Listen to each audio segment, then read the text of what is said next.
Temblando y hambrienta, una niña pobre llega a un hospital de lujo implorando ayuda. Entre lágrimas, escucha una frase cruel que resuena en el vestíbulo. Aquí no atendemos a mendigas.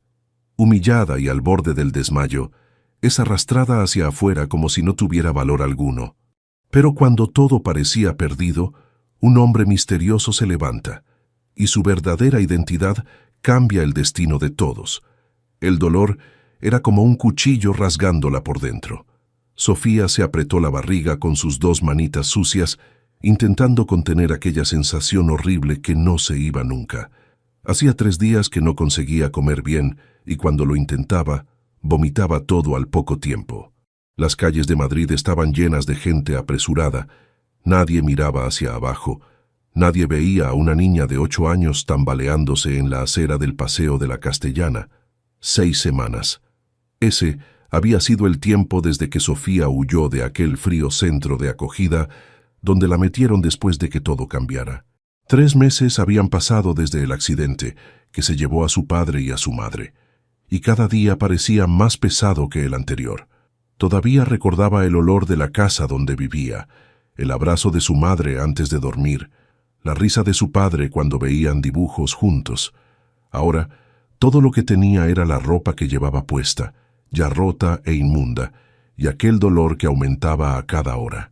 Los pies descalzos de Sofía tocaron el mármol helado del vestíbulo de entrada. Nunca había visto un lugar tan bonito y aterrador al mismo tiempo. El Hospital San Rafael era inmenso, con paredes blancas que brillaban bajo luces potentes, flores perfumadas en jarrones caros, y gente bien vestida que entraba y salía como si estuvieran en un hotel de lujo. La niña dejó marcas sucias en el suelo impecable mientras arrastraba los pies hacia el alto mostrador de la recepción. Detrás del mostrador, Beatriz ordenaba unos papeles con movimientos precisos e irritados. La habían contratado hacía solo 2 semanas y estaba decidida a demostrar que merecía ese puesto. El Hospital San Rafael era el más exclusivo de Madrid y no iba a permitir que nada manchara la reputación del lugar. Cuando escuchó un ruido extraño, un llanto bajito y desesperado, levantó la vista y sintió que el estómago se le revolvía de asco. Una niña sucia, maloliente, con la ropa rota se estaba apoyando en el mostrador de mármol, dejando marcas de suciedad por todas partes. Beatriz sintió una oleada de indignación subirle por la garganta. ¿Cómo había conseguido entrar esa mendiga? ¿Dónde estaban los de seguridad? Por favor, señorita. La voz de Sofía salió débil y entrecortada. Ayúdeme. Me duele mucho la barriga. Me duele muchísimo. Las lágrimas caían por el rostro sucio de la niña, abriendo caminos limpios en sus mejillas cubiertas de polvo. Se apretó la barriga de nuevo y gimió de dolor, doblando el cuerpo sobre el mostrador. Beatriz apartó el teclado del ordenador con asco, como si la proximidad de la niña pudiera contaminar sus pertenencias. «Tú no puedes estar aquí», dijo Beatriz con voz cortante. «Este no es lugar para gente como tú». Sofía intentó respirar hondo, pero el dolor era tan fuerte que apenas podía mantenerse en pie. «No tengo a dónde ir, señorita. Por favor, solo míreme la barriga. Me duele mucho, creo que algo va mal». «No me interesa», respondió Beatriz, cogiendo el teléfono interno. Marcó un número y esperó con impaciencia. «¿Seguridad? Os necesito en la recepción principal, ahora». Mientras esperaba, miró a Sofía con una expresión de puro desdén. ¿Cómo tenía esa niña el valor de entrar allí, ensuciándolo todo, molestando a los clientes de verdad? Beatriz había visto a personas bien vestidas desviar la mirada al pasar junto a la niña, y ese era exactamente el problema. La imagen del hospital estaba siendo perjudicada. «Este es un hospital para gente de clase», dijo Beatriz, elevando la voz lo suficiente para que otras personas en el vestíbulo pudieran oírla. «Aquí no atendemos a mendigas. Sal de aquí inmediatamente antes de que llame a la policía». Las palabras resonaron en el inmenso vestíbulo como un trueno. Sofía sintió como si le hubieran dado una bofetada. Abrió la boca para hablar, para explicar que no era una mendiga, que antes tenía una casa y una familia, que era una niña como cualquier otra, pero el dolor en la barriga empeoró tanto que solo pudo soltar un grito agudo. 2 guardias de seguridad corpulentos, vestidos con uniformes impecables, llegaron rápidamente. Miraron a Sofía y luego a Beatriz, esperando instrucciones. La recepcionista hizo un gesto impaciente con la mano, como si estuviera pidiendo que sacaran la basura. «Hay que sacarla», dijo con frialdad. «Llévensela fuera inmediatamente». Los guardias de seguridad cogieron a Sofía por los brazos. La niña intentó resistirse, pero estaba demasiado débil. «No, suéltenme, por favor, me duele. Me duele mucho», gritó pataleando inútilmente mientras era arrastrada hacia la puerta de cristal. La gente en el vestíbulo desviaba la mirada, algunos con expresiones de incomodidad, otros completamente indiferentes. Nadie se movió. Nadie dijo una palabra. La normalidad de aquel lugar de paredes blancas y olor a antiséptico no podía ser perturbada por una niña pobre y enferma. Sofía sintió que las fuerzas abandonaban su cuerpo. El dolor era tan insoportable que apenas podía pensar. Todo empezó a girar a su alrededor. Las luces se volvieron más tenues, los sonidos más lejanos. Intentó gritar de nuevo, pero su voz no salió. Y entonces, como si alguien hubiera apagado un interruptor, sus piernas cedieron por completo. El cuerpo pequeño y frágil de Sofía se quedó flácido en los brazos de los guardias. Sus ojos se pusieron en blanco y se desmayó allí mismo, en el suelo frío del hospital que debería haberla salvado. Uno de los guardias miró al otro, preocupado. «Jefe, se ha desmayado. Creo que está muy mal». Beatriz, que observaba todo desde su puesto detrás del mostrador, solo sintió irritación. «Sáquenla de aquí ahora. Llévensela fuera antes de que otros clientes vean esta escena desagradable. Esto está perjudicando la imagen del hospital». Para ella, el problema no era que la niña estuviera enferma, sino la visibilidad de esa situación. Lo que importaba era proteger la reputación del San Rafael, mantener esa aura de exclusividad que atraía a los clientes más ricos de Madrid. Los guardias dudaron un momento, pero la voz autoritaria de Beatriz no dejaba lugar a discusión. Empezaron a cargar a Sofía hacia la puerta, sus cuerpos bloqueando la visión de la niña desmayada para los visitantes que entraban. Fue en ese momento cuando un hombre de mediana edad, que había estado sentado en uno de los sofás del vestíbulo durante un rato, se levantó. Vestía ropa sencilla, unos vaqueros desgastados y una camisa de algodón blanca sin marca aparente. Tenía el pelo canoso un poco despeinado y una expresión seria en el rostro. Nadie le prestaba mucha atención. Era solo un visitante más, probablemente esperando a alguien, pero Alejandro Vargas no era un visitante cualquiera. Había observado toda la escena desde el principio, desde que Sofía entró tambaleándose en el hospital hasta el momento en que se desmayó en brazos de los guardias. Y cada segundo de aquel horror había hecho que algo dentro de él se revolviera, trayendo de vuelta recuerdos que intentaba mantener guardados desde hacía años. Conocía ese dolor de perder a un ser querido. Conocía la desesperación de ver a un niño sufrir y no poder hacer nada. Su hija, Lucía, tenía solo 9 años cuando descubrieron el problema en su corazón. Había usado toda su fortuna, todos sus contactos, había movido cielo y tierra para salvarla. Pero la vida a veces es cruel, y ni todo el dinero del mundo puede cambiar ciertos destinos. Ahora, viendo a aquella niña siendo expulsada de un hospital, mientras claramente necesitaba ayuda urgente, Alejandro sintió que no podía quedarse de brazos cruzados. No más. No después de todo lo que había vivido. Caminó con paso firme hacia los guardias, que ya estaban casi en la puerta. Su presencia discreta de repente ganó un peso que hizo que la gente a su alrededor mirara. Había algo en su forma de moverse, una autoridad silenciosa que no necesitaba uniforme ni título para ser reconocida. «Esperen», dijo Alejandro, su voz tranquila pero firme. «¿A dónde llevan a esta niña?» Los guardias se detuvieron y se giraron. Uno de ellos, el mayor, respondió con educación automática. «Órdenes de recepción, señor. No puede quedarse aquí». Alejandro miró el cuerpo inconsciente de Sofía. La niña estaba pálida, sudando frío, y pudo ver que su respiración era irregular. No hacía falta ser médico para saber que aquello era grave. «Está enferma», dijo Alejandro, y no era una pregunta. «No es nuestro problema, señor», respondió el otro guardia un poco incómodo. «Tenemos nuestras órdenes». Alejandro extendió los brazos. «Denme a la niña». Los dos guardias se miraron confundidos. Beatriz, que observaba todo desde el mostrador con creciente alarma, se acercó rápidamente. «Usted no puede hacer eso», dijo con voz estridente. «No tiene autorización. Esto va en contra de las normas del hospital». Alejandro no apartó la mirada de los guardias. «He dicho, denme a la niña». Había algo en su tono, una certeza inquebrantable, que hizo que los guardias obedecieran casi sin pensar. Colocaron el cuerpo ligero de Sofía en los brazos de Alejandro con cuidado.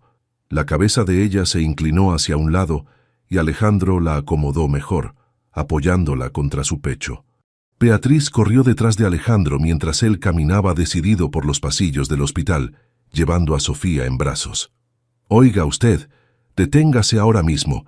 Esto va en contra de las normas», gritaba, su voz resonando en las paredes blancas.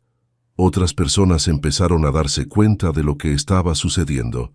Las enfermeras detuvieron lo que estaban haciendo. Los visitantes se giraron para mirar, y en pocos segundos Alejandro se vio rodeado de empleados que bloqueaban su camino. No aminoró el paso, sus ojos fijos en las puertas dobles al fondo del pasillo que llevaban a urgencias. «Señor, tiene que detenerse», dijo una enfermera poniendo la mano en su brazo. «No puede simplemente entrar en urgencias sin pasar por recepción. Hay procedimientos». Alejandro finalmente se detuvo y miró a la mujer. «Esta niña se encuentra mal. Necesita atención inmediata». «Lo entendemos, pero hay protocolos», insistió la enfermera, aunque su expresión mostraba incomodidad al mirar a Sofía inconsciente. «Primero tiene que hacer el registro, rellenar los formularios, verificar el seguro o la forma de pago». «No tiene seguro», interrumpió Beatriz, llegando sin aliento. «Es una mendiga de la calle. No tiene cómo pagar». La enfermera dudó, y Alejandro vio el cambio en su rostro. La compasión que había allí segundos antes dio paso a una expresión más cautelosa, más distante. Era como si Sofía hubiera dejado de ser una niña enferma y se hubiera convertido en un problema administrativo. «En ese caso», dijo la enfermera con voz más fría, «tendrá que hablar con el director administrativo. Él es quien decide sobre casos especiales». «¿Dónde está?», preguntó Alejandro apretando a Sofía un poco más contra sí. La niña ardía en fiebre. «Voy a llamarlo», dijo la enfermera y se fue rápidamente. Alejandro se quedó allí parado en el pasillo, con ese peso pequeño y frágil en sus brazos, rodeado de empleados que lo miraban con una mezcla de curiosidad y desaprobación. Podía sentir la respiración superficial de Sofía contra su pecho, podía sentir el calor de la fiebre a través de su ropa sucia.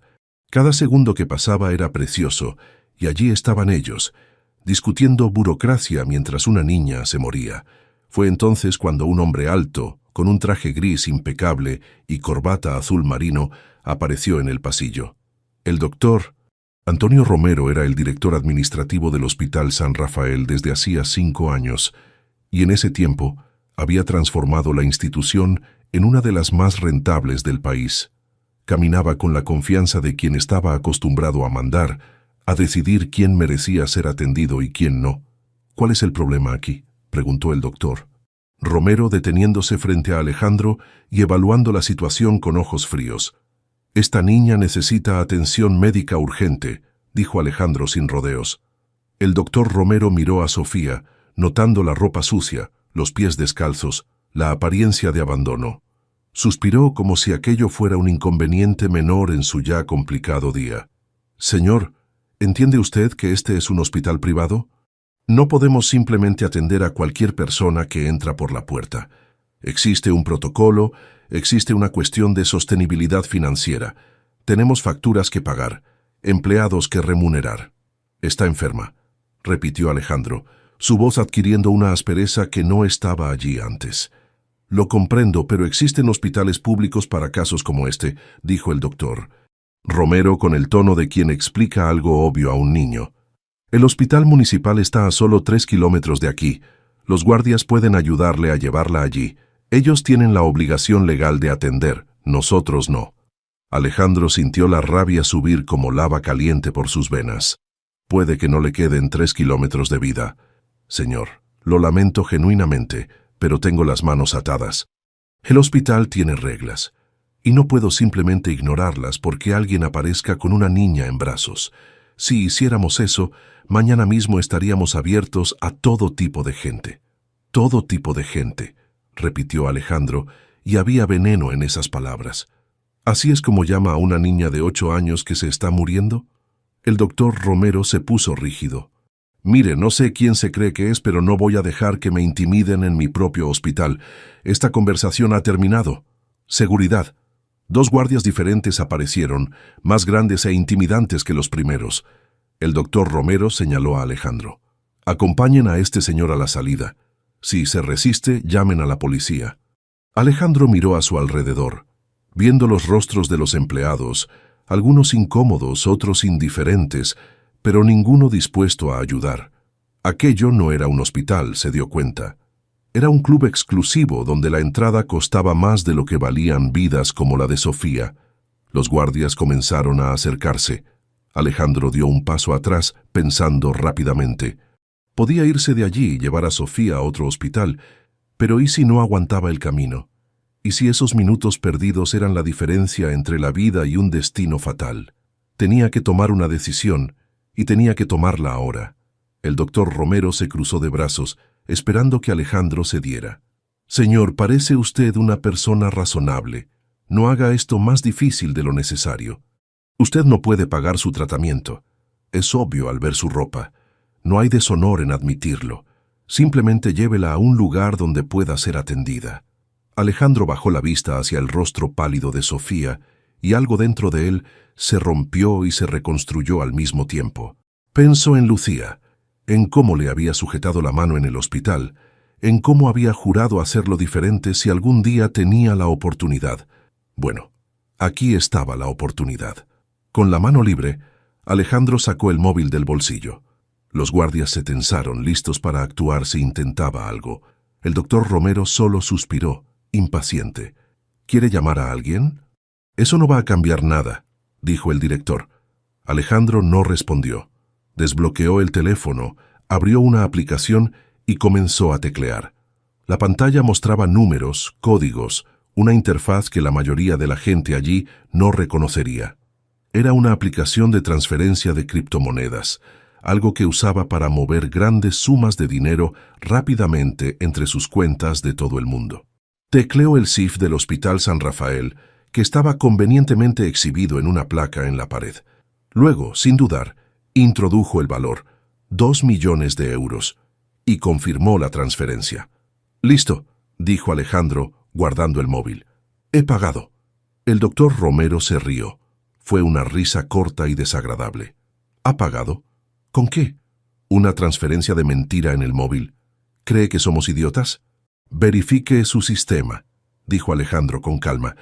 «No voy a perder mi tiempo con eso», respondió el doctor Romero, pero uno de los empleados administrativos, que había escuchado la conversación y sentía curiosidad, ya había vuelto corriendo a su ordenador en la recepción. Unos segundos después, oyeron un grito ahogado. «¡Doctor Romero! ¡Doctor Romero! ¡Venga a ver esto!». El director puso los ojos en blanco, pero caminó hasta la recepción, seguido por Alejandro, los guardias y varios curiosos. En la pantalla del ordenador, el sistema financiero del hospital mostraba una entrada reciente. El valor estaba allí, en verde brillante, imposible de ignorar. 2.000 feramoro. El silencio que siguió fue absoluto. Beatriz, que se había unido al grupo, abrió los ojos como platos. Los guardias se miraron confundidos. El doctor Romero se puso pálido, luego rojo, luego pálido de nuevo. «¿Cómo usted?», balbuceó. Alejandro no esperó a que terminara la pregunta. «Ahora», dijo con una autoridad que hizo que todos allí se enderezaran automáticamente, «van a salvarla». La transformación fue inmediata y casi cómica. El doctor Romero comenzó a gritar órdenes. «Equipo médico a urgencias, preparen un quirófano ahora. Quiero al mejor pediatra disponible, quiero análisis completos, lo quiero todo». Aparecieron enfermeras con una camilla. Alejandro colocó a Sofía con cuidado sobre ella, y en segundos la niña estaba siendo llevada a toda velocidad hacia urgencias. Un médico corrió al lado de la camilla, verificando sus constantes vitales, haciendo preguntas rápidas a Alejandro. «¿Cuánto tiempo lleva inconsciente?». Unos 10 minutos, respondió Alejandro, siguiendo al grupo. ¿Dijo algo sobre los síntomas? Dolor abdominal intenso. Dijo que no podía comer desde hacía días. El médico frunció el ceño, preocupado. Posible apendicitis. Vamos a hacerle pruebas inmediatas. Señor, ¿es usted el responsable de ella? Alejandro dudó solo un segundo. Sí, lo soy. Llegaron a las puertas de la sala de urgencias. Una enfermera detuvo a Alejandro. Señor, tiene que esperar aquí. Haremos todo lo que podamos. Alejandro asintió, y luego se quedó allí, parado en el pasillo vacío, viendo cómo las puertas dobles se cerraban con Sofía al otro lado. Las luces de urgencias se encendieron, médicos y enfermeras se movían a un ritmo coordinado al otro lado del cristal, y todo lo que Alejandro podía hacer era esperar. El doctor Romero apareció a su lado, con una expresión que intentaba ser amigable pero que solo lograba parecer servil. El doctor Romero carraspeó, intentando encontrar las palabras adecuadas. Señor, yo necesito disculparme. Si hubiéramos sabido quién era usted, obviamente nunca habríamos... ¿Quién soy yo?, interrumpió Alejandro, sin apartar los ojos de las puertas de urgencias. ¿Y quién soy yo cambia algo? Si realmente fuera solo un hombre pobre con ropa sencilla, ¿deberían haber dejado que esa niña perdiera la vida en la acera? El doctor Romero abrió y cerró la boca, sin saber qué responder. Bueno, no es exactamente así. Tenemos protocolos, cuestiones legales. Cuestiones legales, repitió Alejandro con amargura. Dígame, doctor, ¿en qué parte del juramento hipocrático está escrito que los médicos solo deben salvar a quien puede pagar? Nosotros no somos médicos, somos administradores, intentó defenderse el doctor Romero. Y los hospitales privados tienen costes, señor. No podemos simplemente atender a todo el mundo gratis, o cerraríamos las puertas en 6 meses. Alejandro finalmente se giró para mirarlo. Y dígame cuánto cuesta una vida, porque parece que ustedes ya han hecho ese cálculo. El doctor Romero palideció de nuevo. Señor, yo... Déjeme solo, dijo Alejandro, volviendo su atención a las puertas. Voy a esperar aquí hasta que sepan lo que tiene. El director dudó, claramente queriendo decir algo más, pero acabó alejándose. Alejandro se quedó allí, apoyado en la pared fría del pasillo, viendo a través del cristal al equipo médico trabajando en Sofía. Le habían puesto una mascarilla de oxígeno, le estaban sacando sangre, haciéndole pruebas. La niña seguía inconsciente, tan pequeña en aquella camilla grande. Las horas que siguieron fueron una tortura. Alejandro esperó mientras llevaban a Sofía a hacer una ecografía, una tomografía, una radiografía. Esperó mientras los médicos entraban y salían de la sala, discutiendo en voz baja con expresiones serias, y durante todo ese tiempo no podía dejar de pensar en Lucía. Tenía el pelo oscuro y rizado igual que su madre. Tenía una sonrisa que iluminaba cualquier habitación. Le gustaba dibujar. Soñaba con ser veterinaria porque amaba a los animales. Alejandro recordaba cómo se enfadaba cuando él pasaba demasiado tiempo trabajando, cómo invadía su despacho e insistía en que era hora de jugar. Después de que descubrieran el problema en su corazón, todo cambió. Lucía pasó por cirugías, tratamientos, estuvo meses en el hospital. Alejandro había vendido empresas, había usado todos sus contactos, incluso había amenazado y sobornado cuando fue necesario para conseguir los mejores médicos, los mejores equipos, y al final nada de eso había importado. Cuando Lucía se fue, parte de Alejandro se fue con ella. Su esposa Elena no soportó el dolor. Entró en una depresión profunda y 2 años después le pidió el divorcio. Dijo que no podía mirar a Alejandro sin ver a la hija que habían perdido. Él no luchó. De hecho, lo entendió, porque sentía lo mismo.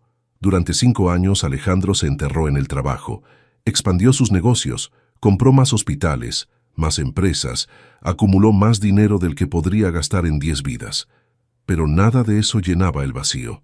Lo tenía todo, excepto lo que más importaba. Y ahora, mirando a esa niña desconocida siendo tratada en urgencias, Alejandro sintió por primera vez en años una chispa de propósito. Quizás no podía salvar a Lucía, pero podía salvar a Sofía. Un médico joven, con bata blanca y expresión grave, Salió de la sala de urgencias y caminó hacia Alejandro. Tenía una tablet en la mano con análisis y gráficos. ¿Es usted el responsable de la paciente?, preguntó. Sí, respondió Alejandro enderezándose. ¿Cómo está? Mi nombre es Dr. Javier Serrano. Soy el pediatra de guardia. La situación es grave, señor. La niña tiene apendicitis aguda y por lo que muestran las pruebas, el apéndice se ha perforado. Hay una infección generalizada en la cavidad abdominal, lo que llamamos peritonitis. Alejandro sintió que el corazón se le encogía. ¿Y qué significa eso? Significa que necesita cirugía inmediata. Vamos a extirpar el apéndice perforado y limpiar toda la infección, pero es un procedimiento complicado. Está muy debilitada, desnutrida, su sistema inmunológico está comprometido. Todo eso aumenta los riesgos. ¿Pero sobrevivirá?, preguntó Alejandro, y odió cómo su voz salió temblorosa. El doctor Serrano dudó. Voy a ser sincero con usted. Si hubiera llegado aquí incluso una hora más tarde, no estaría teniendo esta conversación. Le ha salvado la vida al traerla cuando lo hizo. Ahora haremos todo lo posible. Tenemos un equipo excelente, los mejores cirujanos. Pero necesita entender que las próximas horas son críticas. Alejandro asintió lentamente. Hagan la cirugía. Usen todo lo que necesiten. Llamen a quien sea necesario. El dinero no es un problema. Ya estamos preparando el quirófano, dijo el doctor Serrano. ¿Quiere intentar hablar con ella antes? Ha recuperado la conciencia hace unos minutos, pero está muy débil. Sí, dijo Alejandro inmediatamente. Sí, quiero. Entraron en la sala de urgencias. Sofía estaba tumbada en la camilla, ahora limpia, y con un camisón de hospital azul claro. Le habían lavado la cara, peinado el pelo enmarañado. Parecía aún más pequeña así, tan frágil que Alejandro tuvo miedo de tocarla. Los ojos de Sofía estaban abiertos, fijos en el techo. Cuando Alejandro se acercó, ella giró la cabeza lentamente y lo miró. Había confusión en esa mirada, y miedo, y una tristeza tan profunda que no debería existir en una niña.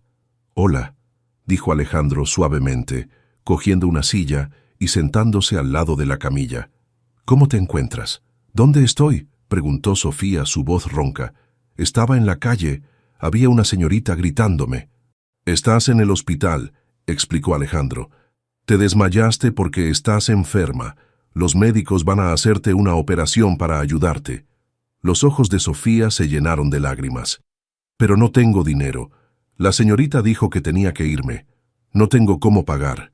Alejandro sintió una punzada en el pecho. «No tienes que preocuparte por eso. Ya está todo solucionado». «¿Por qué?», preguntó Sofía y era una pregunta genuina. «¿Por qué me está ayudando? Nadie ayuda a la gente como yo». Alejandro no tuvo una respuesta inmediata. Miró ese rostro pequeño y herido por la vida y vio tantas cosas allí.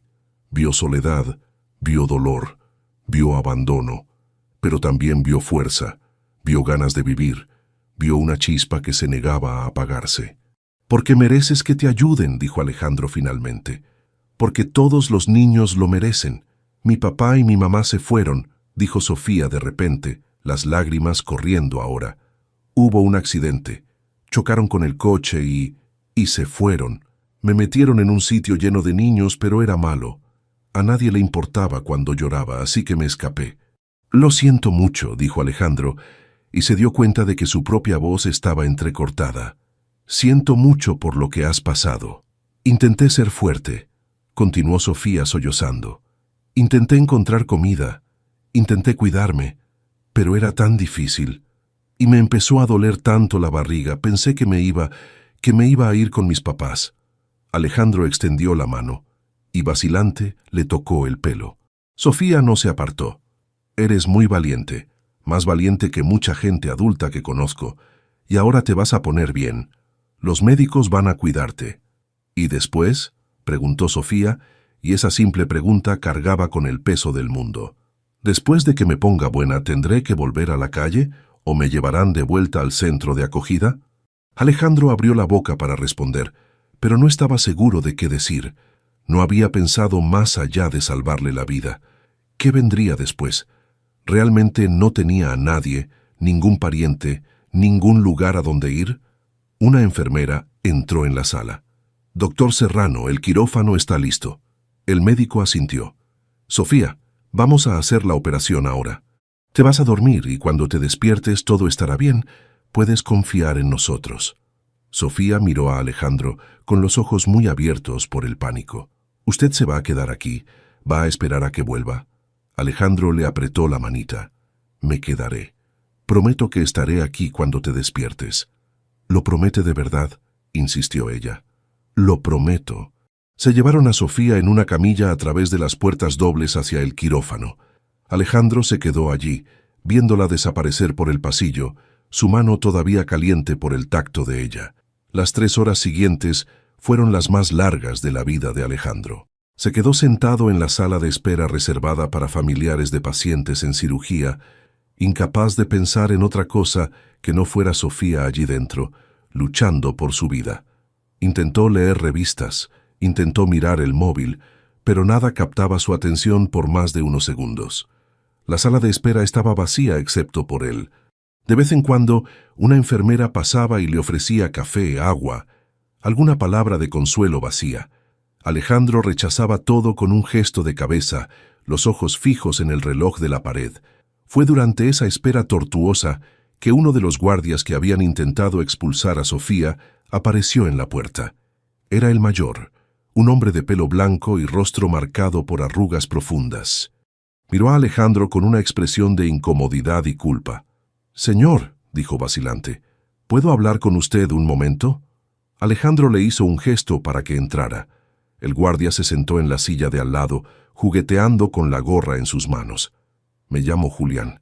Trabajo aquí desde hace 15 años», comenzó evitando mirar directamente a Alejandro. «Quería decirle que siento mucho lo que ha pasado hoy. Nosotros recibimos órdenes, ¿sabe? No podemos cuestionarlas». «Pero las obedecen», dijo Alejandro sin emoción. Julián bajó la cabeza. «Sí, las obedecemos, porque si no obedeces, pierdes el trabajo. Y tengo facturas que pagar, una familia que mantener, pero eso no hace que lo que hacemos esté bien». Alejandro finalmente lo miró. «¿Por qué me está diciendo esto?» El guardia respiró hondo. «Porque esa niña hoy no ha sido la primera, y esto me ha estado carcomiendo por dentro desde hace semanas». Alejandro sintió un escalofrío. «¿Qué quiere decir?» «Hace unas 4 semanas vino un señor mayor. Le faltaba el aire, sudaba frío, claramente se encontraba mal. Llegó aquí solo, apoyándose en las paredes. La misma recepcionista, Beatriz, le dijo que tenía que ir al hospital público. El señor intentó explicar que vivía cerca, que no iba a conseguir llegar hasta allí. Ella no quiso ni escuchar. Nos llamó para que lo sacáramos». «¿Y lo sacaron?», completó Alejandro.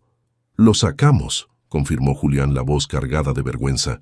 «2 horas después nos enteramos de que tuvo un infarto en la calle, a 3 manzanas de aquí. Los vecinos lo encontraron y llamaron a la ambulancia, pero ya era demasiado tarde. No sobrevivió». Alejandro cerró los ojos, sintiendo náuseas. «¿Y el hospital no hizo nada?». «Sí que hicieron. Nos echaron la bronca por haber sido demasiado amables al acompañarlo hasta la acera. Dijeron que la próxima vez fuéramos más rápidos, más firmes, para no dar tiempo a que la persona intentara argumentar». «¿Y hay una próxima vez?», preguntó Alejandro, aunque ya sabía la respuesta. Julián asintió miserablemente. «Sí, señor. No todas las semanas, pero pasa. Gente pobre que llega aquí enferma y tenemos que echarlos.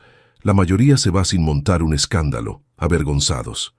Algunos intentan discutir, pero al final siempre se van, y nunca sabemos qué pasa con ellos después». «¿Y nadie dice nada? ¿Ningún médico, ninguna enfermera?» «A algunos les molesta, lo veo en sus caras, pero nadie quiere buscarse problemas. El doctor Romero lo deja bien claro. Quien cuestione sus políticas puede buscar trabajo en otro sitio. Y los buenos médicos ganan bien aquí, muy bien. Así que prefieren no ver, no saber». Alejandro abrió los ojos y miró fijamente a Julián. «¿Y usted? ¿Por qué me cuenta esto ahora?». El guardia tragó saliva. «Porque cuando lo vi coger a esa niña en brazos, algo en mí se rompió. Vi la forma en que la miró, cómo le importaba de verdad, y pensé en mi nieto. Tiene su edad. Si fuera él, querría que alguien le ayudara. Pero yo no ayudé. Iba a sacarla de aquí, a dejarla en la acera para que sufriera, quizás hasta... No completó la frase, pero no era necesario. Alejandro lo entendió perfectamente. «Gracias por contármelo», dijo Alejandro finalmente. «Ha hecho falta valor». «No ha sido valor, señor. Ha sido la cobardía de haber esperado tanto tiempo». Julián se levantó, poniéndose la gorra de nuevo. «Solo quería que supiera que no todo el mundo aquí está de acuerdo con cómo son las cosas. Solo que la mayoría de nosotros no tenemos la opción de luchar contra ello». Después de que Julián se fuera, Alejandro se quedó solo de nuevo con sus pensamientos. Pero ahora eran más oscuros, más pesados. Aquello no era un incidente aislado, era una política, una cultura. Y él, sin saberlo, era el dueño de ese lugar. El Hospital San Rafael era parte de una red de 7 hospitales que Alejandro había comprado hacía 3 años. Dejaba la administración en manos de directores competentes, centrados en resultados financieros. Nunca se había parado a pensar cómo se alcanzaban exactamente esos resultados. Nunca había cuestionado las crecientes cifras de beneficios. Nunca había visitado personalmente para ver cómo funcionaban las cosas. Había sido, se dio cuenta con creciente horror, cómplice de esa crueldad por omisión. La puerta se abrió de nuevo, y esta vez era el doctor Serrano. Alejandro se levantó de un salto con el corazón desbocado. «La cirugía ha terminado», dijo el médico, y Alejandro no pudo leer su expresión. «Ha sido complicada, más de lo que esperábamos. Había más infección de la que mostraban las pruebas. Tuvimos que limpiar toda la cavidad abdominal y hubo un momento en que su presión arterial cayó peligrosamente». «¿Pero está viva?», preguntó Alejandro, apenas pudiendo respirar. «Lo está. Está viva y estable. Conseguimos controlar la infección, extirpar el apéndice, limpiarlo todo, pero las próximas 48 horas son críticas. Ahora está en la UCI pediátrica, sedada, conectada a varios equipos. Necesitará antibióticos fuertes, monitorización constante». Alejandro sintió que las piernas le flaqueaban de alivio. «¿Puedo verla?». «Puede, pero solo por unos minutos. Necesita descansar». La UCI pediátrica era un ambiente diferente al resto del hospital. Las paredes estaban pintadas con dibujos de colores. Había peluches en las estanterías, un intento de hacer ese lugar menos aterrador para los niños. Pero los equipos eran los mismos, los pitidos constantes de los monitores, el olor a antiséptico, la tensión en el aire. Sofía estaba en una cama en la esquina, rodeada de máquinas. Había un tubo ayudándola a respirar, cables conectados a su pecho, brazos y dedos, una bolsa recogiendo fluidos. Parecía tan pequeña, tan frágil, que Alejandro tuvo que hacer un esfuerzo para no derrumbarse allí mismo. Se acercó lentamente y se quedó al lado de la cama. Los monitores mostraban sus constantes vitales, números que subían y bajaban a un ritmo constante. El rostro de Sofía estaba sereno, sin dolor por primera vez desde que Alejandro la había visto. «Lo has conseguido», susurró. «Eres fuerte, más fuerte de lo que imaginas. Ahora solo necesitas descansar y ponerte buena». Se quedó allí unos minutos, solo observándola respirar, asegurándose de que aquello era real, de que realmente había sobrevivido. Luego, a regañadientes, salió de la UCI. Fuera se encontró al doctor Romero esperándolo.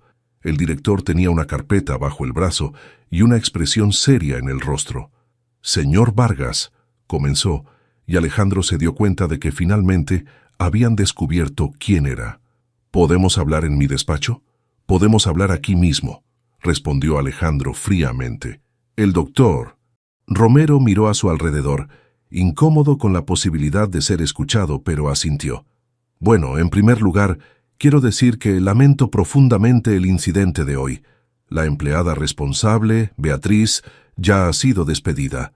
No toleramos este tipo de comportamiento en nuestra institución». «¿De verdad?», preguntó Alejandro, y había hielo en su voz. «Porque según la información que he recibido, este tipo de comportamiento es exactamente lo que toleran. Más que eso, es lo que incentivan». El doctor Romero palideció. «Señor, no sé qué le han dicho, pero...».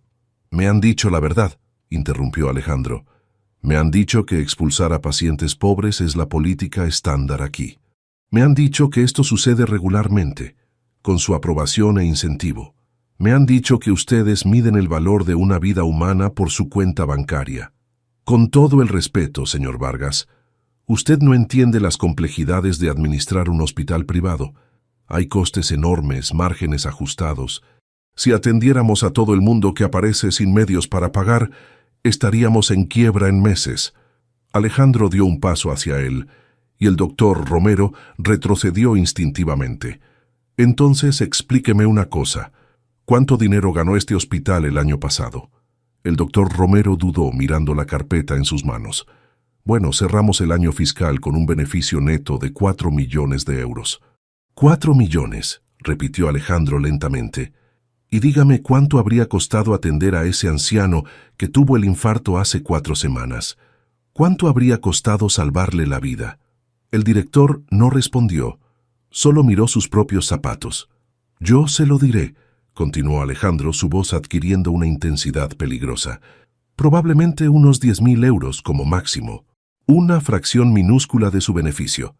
Pero ustedes eligieron no gastarlos.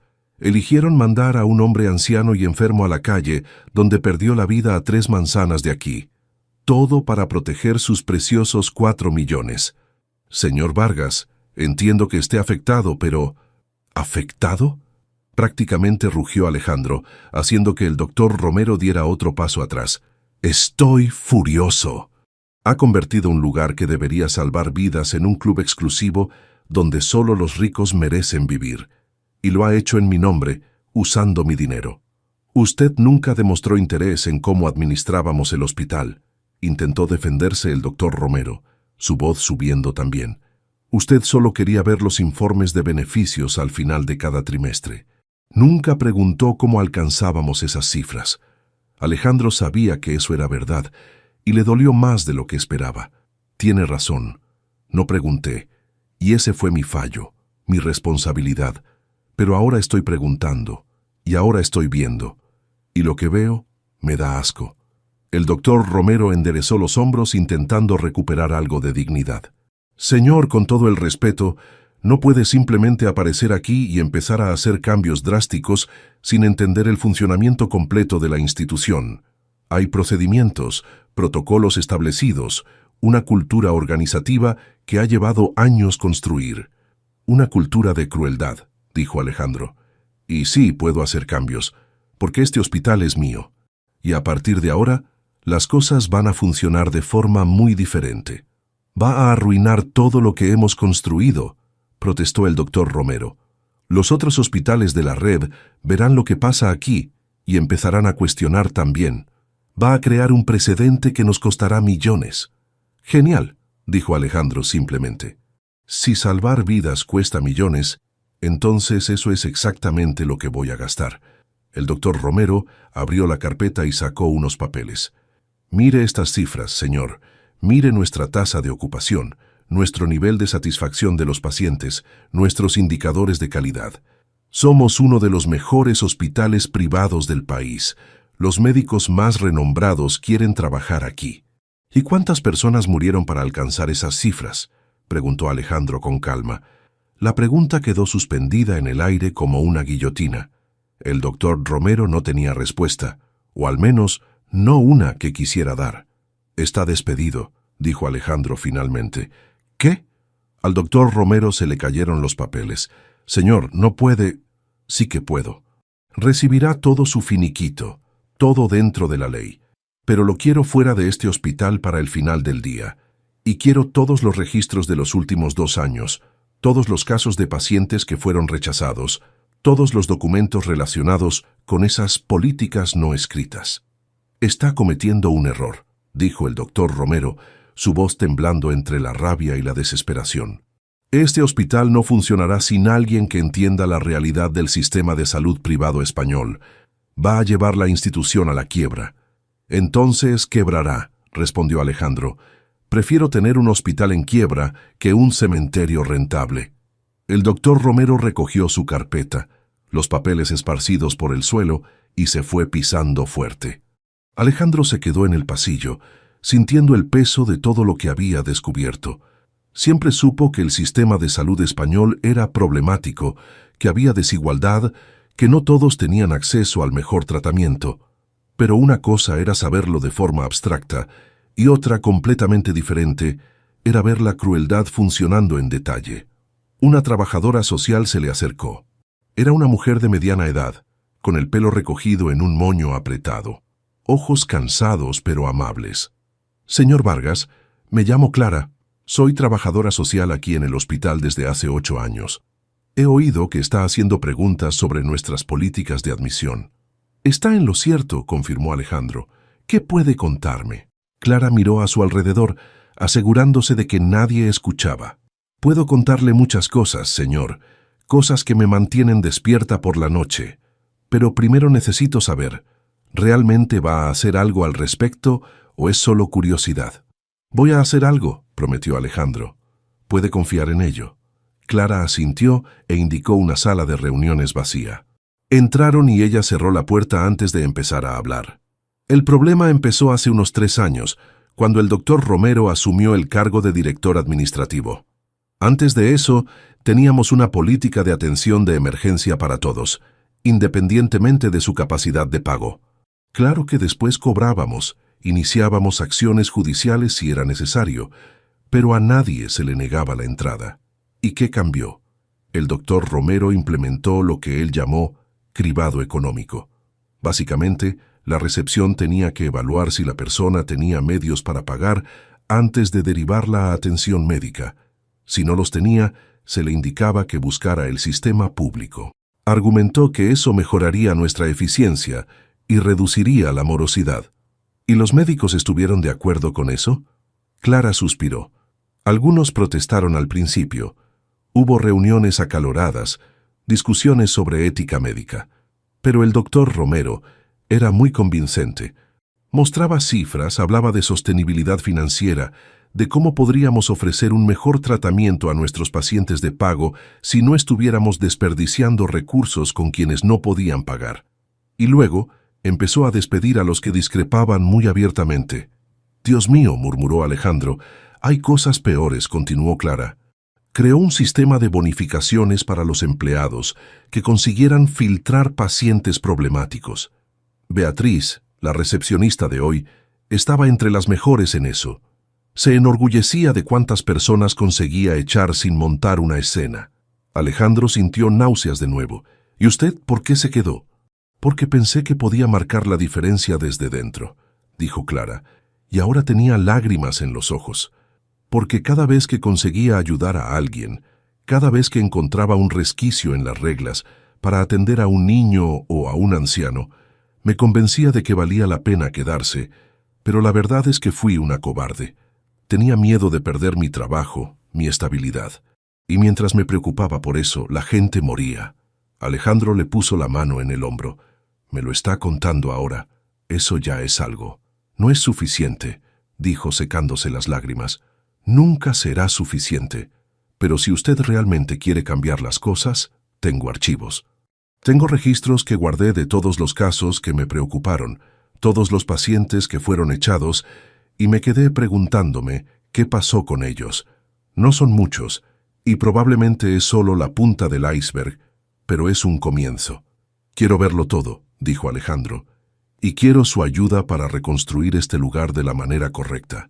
Clara asintió, y por primera vez desde que comenzó la conversación, Alejandro vio un destello de esperanza en sus ojos. En las horas siguientes, Alejandro se sumergió en documentos e informes que Clara trajo de su pequeña oficina. Eran casos tras casos de personas que habían sido rechazadas, echadas, tratadas como inconvenientes en lugar de pacientes. Una joven embarazada con sangrado que fue enviada al hospital público y acabó perdiendo al bebé en el camino. Un adolescente con una crisis de asma severa que fue rechazado porque parecía un drogadicto. Una anciana con sospecha de derrame cerebral que fue echada porque probablemente era solo tensión alta. Cada caso era una puñalada en el corazón de Alejandro. Y lo peor era saber que él era, en última instancia, el responsable. Había comprado ese hospital, había puesto al doctor Romero al mando, había cerrado los ojos a cómo funcionaban las cosas siempre que los beneficios siguieran creciendo. Mientras leía, pensaba en Lucía. Pensaba en cómo había luchado tanto para salvarla, en cómo había usado todo su poder y dinero para darle las mejores oportunidades. Y ahora se daba cuenta de que, mientras hacía eso, su propio dinero estaba siendo utilizado para negar esas mismas oportunidades a otros niños, a otras familias. Era casi medianoche cuando Alejandro finalmente salió del despacho de Clara. Alejandro volvió a la UCI pediátrica. Sofía todavía dormía. Los monitores continuaban con su pitido constante y tranquilizador. Una enfermera de noche estaba tomando notas en un portapapeles, verificando los niveles de medicación. «¿Cómo está?», preguntó Alejandro en voz baja. La enfermera sonrió. «Estable. Las constantes vitales son buenas. La fiebre ha bajado. Es una luchadora esta niña». «Sí que lo es», asintió Alejandro sentándose en la silla al lado de la cama. «¿Puede avisarme cuando se despierte?» «Claro, pero debería irse a casa a descansar un poco. Será una larga recuperación». Alejandro negó con la cabeza. «Le prometí que estaría aquí cuando se despertara. No voy a romper esa promesa». La enfermera asintió comprensivamente y se fue, dejándolo solo con sus pensamientos. Alejandro miró a Sofía, a ese rostro pequeño y sereno, y tomó una decisión. No, varias decisiones. Cogió el móvil y empezó a hacer llamadas. No importaba que fuera medianoche. Tenía gente a la que pagaba para que atendiera sus llamadas a cualquier hora. Primero, llamó a su principal abogado. «Marcos, soy yo. Necesito que prepares los documentos de despido con todo el finiquito para el doctor Antonio Romero, director del Hospital San Rafael». «Sí, ahora. Y quiero un contrato de consultoría preparado para la trabajadora social Clara Santos. Me va a ayudar a reestructurar completamente la administración del hospital». Después, llamó a su directora de recursos humanos. «Laura, necesito que encuentres al mejor director de hospital del país. Alguien que entienda de gestión, pero que también tenga un historial sólido en ética médica y responsabilidad social. Quiero entrevistas programadas para la próxima semana».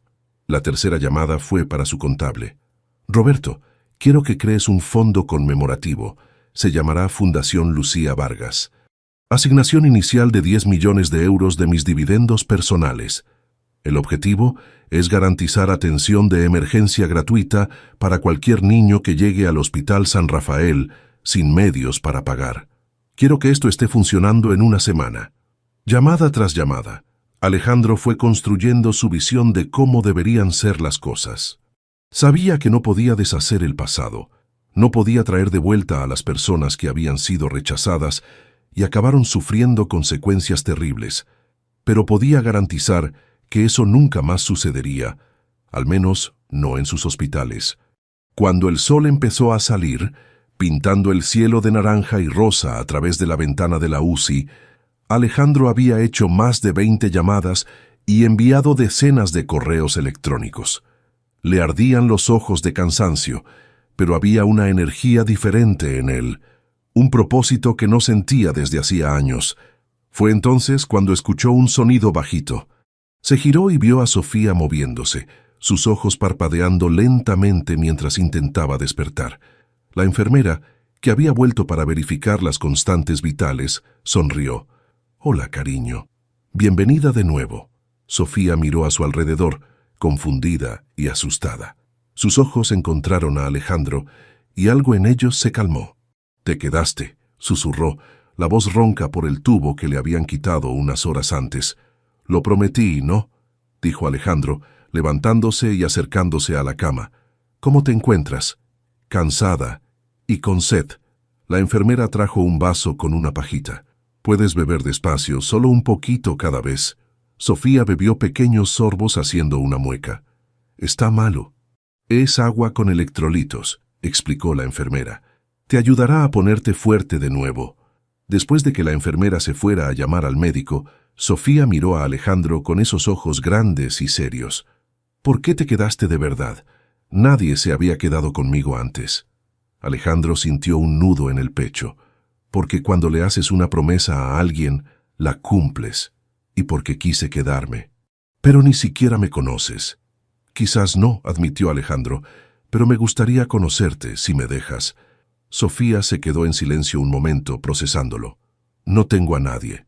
Mis papás se fueron y no tengo tíos, ni abuelos, ni nadie. Cuando salga de aquí, me llevarán de vuelta al centro de acogida, ¿verdad? Alejandro respiró hondo. Había pensado mucho en eso durante la noche. ¿Y si no te llevaran? ¿Y si tuvieras otro lugar a donde ir?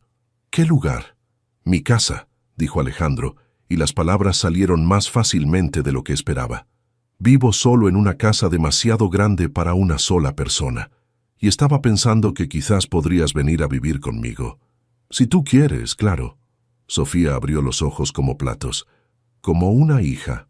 Sí, como una hija. Sería un proceso, habría papeles que firmar, gente con la que hablar, pero sí, serías mi hija. Las lágrimas comenzaron a caer por el rostro de Sofía. ¿Pero por qué?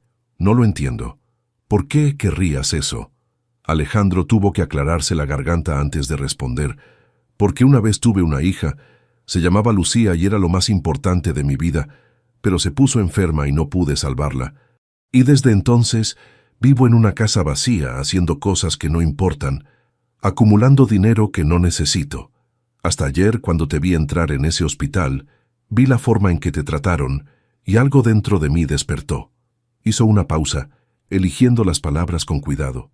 No estoy tratando de reemplazar a tus padres, siempre serán tus padres y puedes mantener vivos sus recuerdos. Y yo no puedo reemplazar a Lucía, pero quizás juntos podamos ser una familia diferente, pero una familia al fin y al cabo. Sofía sollozó, intentando secarse las lágrimas con sus manitas. Tenía tanto miedo de quedarme sola para siempre. Todas las noches en la calle, pensaba que nadie me iba a querer nunca más, que iba a vivir así hasta que no pudiera más. Alejandro extendió la mano y le cogió la suya. Nunca más estarás sola, te lo prometo. Prometes muchas cosas, dijo Sofía con una pequeña sonrisa entre las lágrimas. Y las cumplo todas, respondió Alejandro sonriendo también. El doctor Serrano entró en la UCI en ese momento, sonriendo al ver a Sofía despierta. Qué bueno verte con los ojos abiertos. ¿Cómo te encuentras? Después de examinar a Sofía y confirmar que se estaba recuperando bien, el médico habló con Alejandro fuera. La cirugía fue un éxito, pero la recuperación completa llevará tiempo. Necesitará estar ingresada al menos 2 semanas, quizás 3.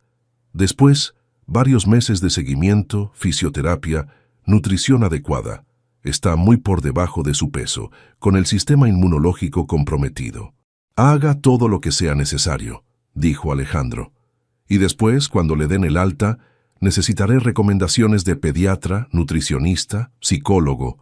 Perdió a sus padres hace pocos meses, vivió en la calle, ha pasado por un trauma físico y emocional. Necesitará mucho apoyo. El doctor Serrano asintió. ¿Está planeando adoptarla? Sí. Es una decisión hermosa, señor Vargas, y valiente. Criar a cualquier niño es un desafío, pero una que ha pasado por tanto trauma necesitará mucha paciencia, amor y recursos profesionales. Tengo paciencia, estoy aprendiendo a amar de nuevo, y los recursos definitivamente no son un problema, dijo Alejandro. Lo que no tengo es experiencia, será nuevo para mí, pero estoy dispuesto a aprender. Los días siguientes fueron una transformación constante. Alejandro pasó la mayor parte del tiempo en el hospital, dividido entre la habitación de Sofía y reuniones con abogados, administradores y médicos. Empezó a implementar los cambios que había planeado esa primera noche. El primer cambio fue físico. La recepción del Hospital San Rafael fue completamente reformada. El mostrador alto e intimidante fue reemplazado por puestos de atención más bajos y accesibles. Se contrataron trabajadores sociales para estar en primera línea, entrenados para identificar casos de vulnerabilidad y garantizar atención inmediata. Se instaló una gran placa justo en la entrada del hospital, imposible de ignorar, con letras doradas sobre mármol blanco. Todo niño en situación de emergencia recibirá atención inmediata y gratuita, sin excepciones. Clara fue promovida a directora de responsabilidad social, con poder para cuestionar cualquier decisión administrativa que contradijera el nuevo etos del hospital. Se establecieron nuevos protocolos. Ningún paciente en situación de emergencia podría ser rechazado, independientemente de su capacidad de pago. Sería atendido primero. Las cuestiones financieras se resolverían después. Alejandro también descubrió algo que lo conmocionó. Al investigar más profundamente, encontró evidencias de que el doctor Romero había implementado políticas similares en otros 2 hospitales de la red. Fue implacable. Despidió a todos los directores involucrados, inició investigaciones completas y envió auditores externos para evaluar cada una de sus instituciones de salud. El proceso de adopción de Sofía comenzó formalmente. Alejandro contrató a los mejores abogados especializados en derecho de familia. Hubo entrevistas con trabajadores sociales, visitas domiciliarias, evaluaciones psicológicas. Alejandro abrió toda su vida al escrutinio, porque sabía que era lo correcto. Durante las 2 semanas que Sofía estuvo ingresada, Alejandro estuvo allí todos los días. Le llevaba libros para leerle, trajo una tablet con dibujos animados, hablaba con ella sobre su vida, sus padres, sus recuerdos. Sofía, poco a poco, comenzó a abrirse, a sonreír más, a confiar. Una tarde, unos 10 días después de la cirugía, Sofía estaba sentada en la cama del hospital haciendo un dibujo. Alejandro estaba en la silla de al lado, respondiendo correos electrónicos en el móvil. «¿Puedo preguntarte una cosa?», dijo Sofía de repente. «Claro», respondió Alejandro guardando el móvil. «¿Cómo era Lucía?» «¿Tu hija?». Alejandro sintió que el corazón se le encogía, pero ahora era un dolor diferente, menos agudo, más suave. Era increíble, inteligente, divertida, a veces terca. Adoraba a los animales, quería salvar a todos los perros y gatos callejeros que veía. «Como yo», dijo Sofía en voz baja, «yo también siempre quise ayudar a los animales». «¿En serio?», sonrió Alejandro. A ella también le encantaba dibujar. Se pasaba horas haciendo dibujos de perros, gatos, pajaritos. Sofía miró su propio dibujo. Era una casa con 2 personas delante, un hombre alto y una niña pequeña. «¿Crees que yo le habría caído bien?». Alejandro sintió que se le llenaban los ojos de lágrimas. «Estoy seguro de que sí. Habríais sido grandes amigas». «¿Crees que se enfadaría porque me vas a adoptar? O sea, porque vas a tener otra hija». Alejandro se levantó y se sentó en el borde de la cama, mirando directamente a Sofía. «No, creo que estaría feliz, porque Lucía tenía un corazón enorme y odiaba ver a la gente sufrir. Si pudiera hablar conmigo ahora, estoy seguro de que me diría que te cuidara». Sofía echó los brazos alrededor del cuello de Alejandro y lo abrazó con fuerza. Él la abrazó de vuelta, y allí, en esa habitación de hospital, 2 corazones rotos comenzaron a sanar juntos. 3 semanas después de la cirugía, Sofía recibió el alta. Alejandro lo había preparado todo. Había contratado a una decoradora para transformar una de las habitaciones de su casa en un cuarto de niña, pero había dejado muchas opciones abiertas para que Sofía eligiera. Había llenado la cocina con alimentos nutritivos y algunas golosinas. Se había asesorado con psicólogos infantiles sobre cómo manejar el trauma y la adaptación. El día que se fueron a casa, Alejandro detuvo el coche frente a la casa y miró a Sofía en el asiento trasero. «¿Lista?». Ella asintió, nerviosa pero emocionada. La casa era grande, en un barrio tranquilo de Madrid, con jardín delante y una piscina detrás. Sofía abrió mucho los ojos al verla. «¿Aquí es donde vives?». «Aquí es donde vivimos ahora», corrigió Alejandro. Le mostró toda la casa. El espacioso salón, la cocina moderna, el despacho donde él trabajaba, y entonces finalmente su habitación. La decoradora había hecho un trabajo increíble. Las paredes eran de un azul suave, había estanterías llenas de libros infantiles, un escritorio cerca de la ventana, una cama cómoda con varias almohadas. Pero lo que llamó la atención de Sofía fue un caballete con pinturas y lienzos al lado. «Dijiste que te gustaba dibujar», explicó Alejandro. «Pensé que quizás querrías tener un lugar especial para ello». Sofía caminó lentamente por la habitación, tocando las cosas con cuidado, como si temiera que todo fuera a desaparecer. Se detuvo frente a una foto enmarcada en la mesita de noche. Era de una niña de pelo oscuro y rizado, sonriendo a la cámara. «¿Es Lucía?», preguntó en voz baja. «Sí, es ella», respondió Alejandro poniéndose a su lado. «Pensé que te gustaría conocerla de alguna manera». «Es guapa», dijo Sofía, y parece simpática. Lo era, muy simpática. Sofía miró a Alejandro. Gracias, por todo esto, por salvarme, por traerme aquí, por querer ser mi padre. Alejandro se arrodilló para estar a su altura. No tienes que dar las gracias. Tú me has dado un regalo mucho más grande de lo que imaginas.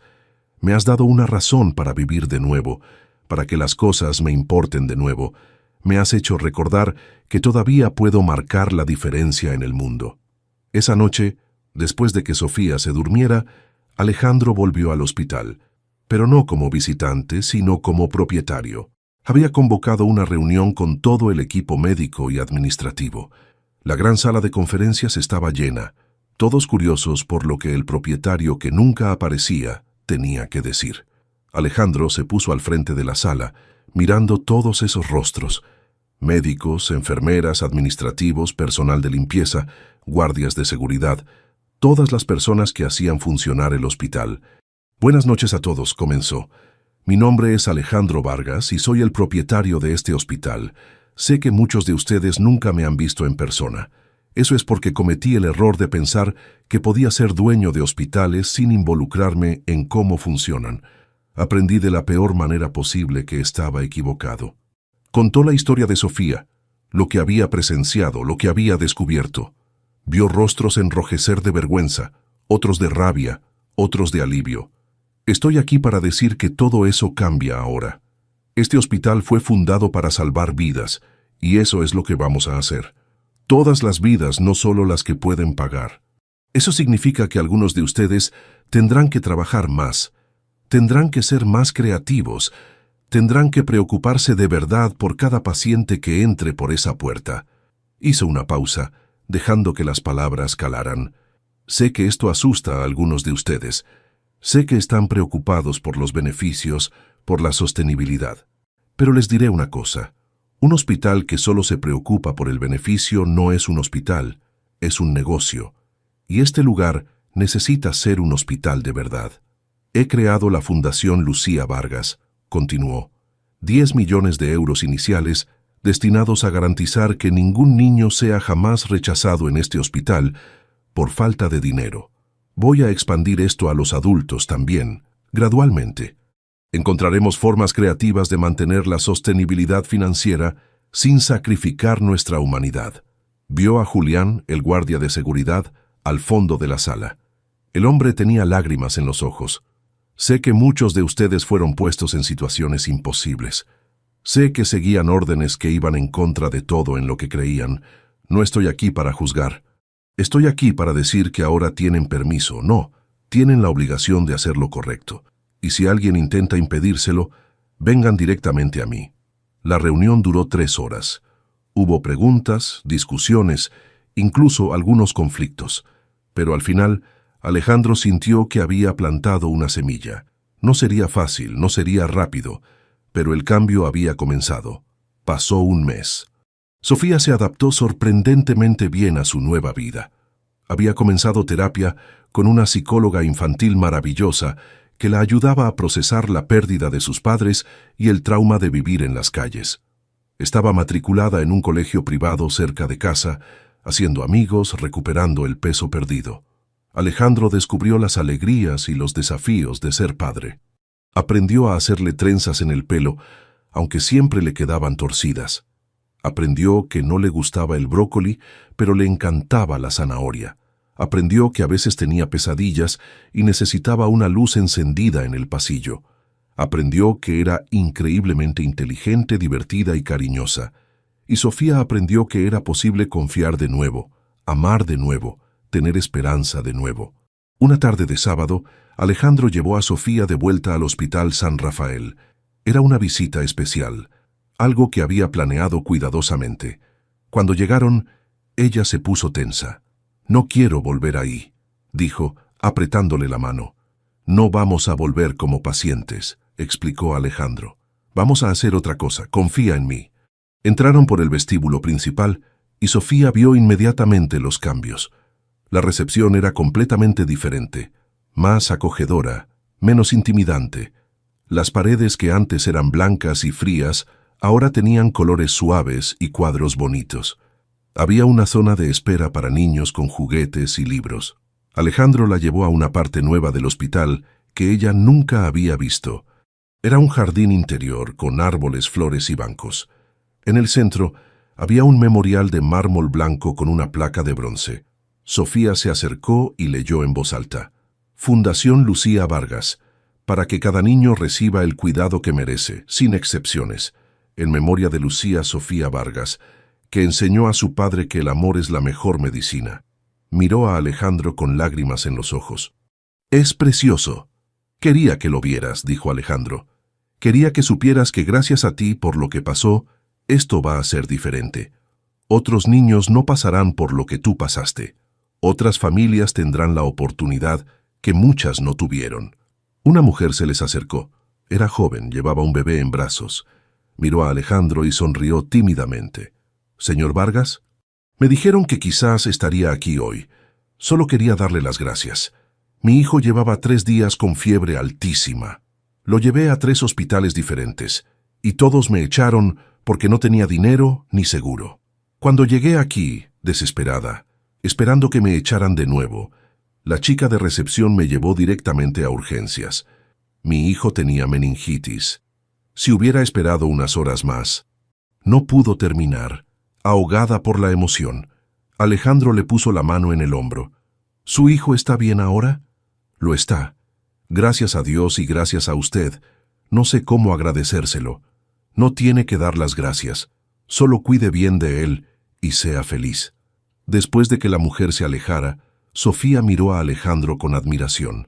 «Salvaste a ese bebé, igual que me salvaste a mí». «El hospital lo salvó», corrigió Alejandro. «Yo solo hice lo que debería haberse hecho desde el principio». Caminaron de vuelta por el hospital y Alejandro le mostró todos los cambios. El nuevo protocolo de atención, el equipo de trabajadores sociales, los programas de apoyo para pacientes vulnerables. Le presentó a Sofía a Clara, que la abrazó con cariño. «Esta niña lo cambió todo», dijo Clara mirando a Sofía. «Gracias a ella se salvarán muchas vidas». Sofía se sonrojó, pero Alejandro pudo ver el orgullo en sus ojos. Cuando volvían al coche, Sofía se detuvo y miró hacia atrás, hacia el hospital. «¿Sabes qué es gracioso?», dijo. «Tenía tanto miedo de ese lugar. Cuando la señorita me gritó, cuando me arrastraron fuera, pensé que nunca más podría confiar en ningún hospital. Pero ahora, al mirarlo, veo un lugar bueno, un lugar que ayuda a la gente. Porque ahora es eso lo que es», dijo Alejandro. «Y seguirá siéndolo». Esa noche en casa Alejandro acostó a Sofía. Había elegido un pijama nuevo que habían comprado juntos con estampado de perritos. Estaba abrazada a un osito de peluche que Alejandro le había regalado el primer día. «Papá», dijo, y Alejandro sintió que el corazón se le encogía de emoción. Había empezado a llamarlo así hacía una semana, tímidamente al principio, pero ahora con más naturalidad. «¿Sí? ¿Crees que mis papás estarían contentos con todo esto que ha pasado?» Alejandro se sentó en el borde de la cama y le cogió la mano. «Estoy absolutamente seguro de que sí. Te querían mucho y querrían que fueras feliz, que te cuidaran, que tuvieras una familia. Y donde quiera que estén, sé que están en paz, sabiendo que estás a salvo. ¿Y Lucía? ¿Crees que ella también está contenta?» «Creo que está sonriendo», dijo Alejandro, sintiendo lágrimas en sus propios ojos. «Creo que está feliz de que existas, de que yo te tenga, de que seamos una familia». Sofía atrajo a Alejandro para darle un abrazo. «Te quiero, papá. Gracias por encontrarme ese día. Gracias por no rendirte conmigo. Yo también te quiero, hija, y nunca me rendiré contigo, nunca». Después de que Sofía se durmiera, Alejandro se quedó allí unos minutos, solo observándola respirar tranquilamente. Pensó en lo extraña que era la vida. ¿Cómo podía quitártelo todo en un momento y luego, años después, darte una segunda oportunidad cuando menos te lo esperabas? No había salvado a Lucía. Ese dolor siempre estaría con él. Ese vacío nunca se llenaría por completo. Pero había salvado a Sofía, y al salvarla, ella lo había salvado a él también. Alejandro salió de la habitación y fue a su despacho. Se sentó en la silla y miró la foto de Lucía que siempre mantenía allí. Ella le sonreía, congelada para siempre a los 9 años, para siempre su niñita. Gracias, le susurró a la foto. Gracias por enseñarme a amar, por mostrarme lo que realmente importa. Espero que te guste tu hermanita. Creo que vosotras dos habríais sido las mejores amigas. Sabía que Lucía no podía responder, que esa foto era solo papel y tinta, pero de alguna manera sintió una paz que no sentía desde hacía años, como si ella estuviera allí, dándole su bendición, diciendo que estaba bien seguir adelante, que estaba bien ser feliz de nuevo. Los meses siguientes trajeron más cambios. El Hospital San Rafael se convirtió en un referente en atención humanizada. Otros hospitales de la red de Alejandro comenzaron a implementar políticas similares. Expandió la Fundación Lucía Vargas para incluir no solo a niños, sino también a adultos en situación de vulnerabilidad. La historia de Sofía acabó filtrándose a la prensa. Periódicos y revistas querían entrevistas. Querían contar la historia del millonario que salvó a la niña de la calle. Alejandro rechazó la mayoría, pero aceptó algunas, siempre con la condición de que el foco estuviera en el cambio sistemático necesario en el sistema de salud español, no en el heroísmo individual. Un año después de aquel día fatídico, Alejandro y Sofía volvieron al memorial en el hospital, pero esta vez no estaban solos. Había decenas de personas allí, familias que habían sido atendidas por la fundación, niños que habían recibido tratamiento gratuito, padres agradecidos. Se celebró una ceremonia sencilla. Hubo discursos, se compartieron historias. Clara habló sobre la importancia de poner la humanidad por encima del beneficio. El doctor Serrano habló sobre la alegría de poder tratar a pacientes sin preocuparse por su capacidad de pago. Julián, el guardia de seguridad, habló sobre cómo había recuperado el orgullo en su trabajo. Y entonces llamaron a Alejandro para que hablara. Subió al pequeño escenario montado en el jardín, con Sofía a su lado, y miró a todas esas personas. Hace un año, comenzó. Pensaba que sabía lo que era importante. Pensaba que el éxito se medía en dinero, en propiedades, en poder. Estaba equivocado. El éxito se mide en vidas tocadas, en la diferencia que se marca, en el amor compartido. Miró a Sofía, que le sonrió. Esta niña de aquí me enseñó eso. Me mostró que una sola vida vale más que todos los beneficios del mundo. Que la compasión no es debilidad, es fuerza. Que cuando elegimos ayudar a los más vulnerables, no estamos perdiendo nada, estamos recuperando nuestra humanidad. La gente aplaudió. Algunos lloraban. Alejandro continuó. La Fundación Lucía Vargas ha salvado a 147 niños en este último año. 147 niños que habrían sido rechazados bajo el sistema antiguo, que habrían sufrido, quizás incluso perdido sus vidas. Cada uno de esos niños tiene un nombre, una historia, un futuro. Y eso es lo que realmente importa. Tras la ceremonia, mientras volvían a casa, Sofía estaba callada, pensativa. ¿En qué piensas?, preguntó Alejandro. Estaba pensando, dijo lentamente, que a veces las cosas malas pasan por una razón. No es que piense que es bueno que mis papás se fueran o que yo me pusiera enferma, pero si nada de eso hubiera pasado, no te habría encontrado, y tú no habrías cambiado el hospital, y todos esos niños no se habrían salvado. Alejandro pensó en ello. Sabes, hay una frase que me gusta. No podemos cambiar el pasado, pero podemos dejar que él nos cambie. Lo que te pasó a ti, a mí, a Lucía, todo eso fue difícil y doloroso, pero elegimos dejar que ese dolor nos hiciera mejores, más compasivos, más decididos a marcar la diferencia. Me gusta eso, dijo Sofía, ser mejor por culpa de las cosas malas. A mí también. Fin de la historia. Queridos oyentes, esperamos que la historia de Alejandro y Sofía haya tocado sus corazones profundamente.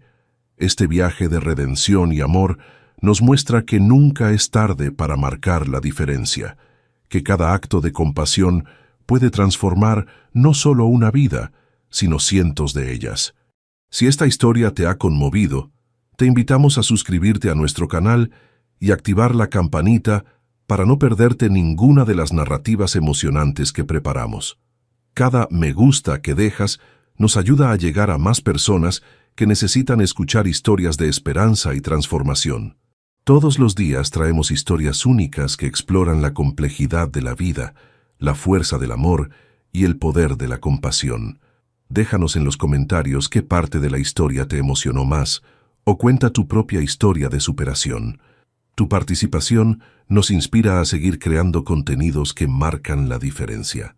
No te olvides de compartir con amigos y familiares que también necesitan creer que los cambios son posibles. Te esperamos en la próxima historia, donde una vez más exploraremos juntos el increíble viaje humano. Hasta entonces, y recuerda, nunca subestimes el poder de un acto de bondad.